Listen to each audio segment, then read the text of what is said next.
রাধে কৃষ্ণা। আজ সকাল সকাল ঘুম থেকে উঠে পড়েছি বাড়ি যাব বলে। দাদুকে আজ ডক্টর দেখিয়ে আমাদের বাড়িতে নিয়ে যাব। সকাল সকাল ফ্রেশ হয়ে নিয়ে রেডি হয়ে নিয়েছি। সকালে আমরা বাড়ি যাব বলে দিদুন তাড়াতাড়ি করে আলুর তরকারি আর লুচি বানিয়ে দিয়েছে, তাই তাড়াতাড়ি করে খেয়ে বেরিয়ে পড়লাম বাড়ির উদ্দেশ্যে। দাদুকে নিয়ে একটু ব্যস্ত ছিলাম, ডক্টর দেখাতে গিয়েছিলাম, তাই আর ভিডিও করা হয়নি। বাড়ি এসে আবারও পড়ানো ছিল, তাই পড়াতে চলে গিয়েছিলাম। পড়িয়ে বাড়ি এসে দেখি আইসক্রিম কিনেছে। আমি, বোন আর মা আইসক্রিম খেয়ে নিলাম, বাকি সবাই আগেই খেয়ে নিয়েছে। আজ যেহেতু অশোক ষষ্ঠী, আজ মা ব্রত করেছে। এই ষষ্ঠী কিন্তু বাসন্তী পুজোর সময়ই করা হয়।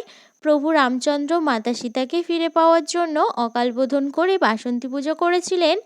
আর এই দিনেই মাতা সীতা ও তার সন্তানদের মঙ্গলের জন্য এই ব্রত পালন করেছিলেন। তাই আজ দুপুরে রান্না হয়েছিল রুটি, মাশরুম আলু ভাজা, ডাল আর আলুর দম।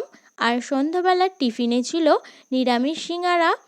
আজ তাহলে আসি, আবার দেখা হবে নতুন কোনো ভিডিওতে।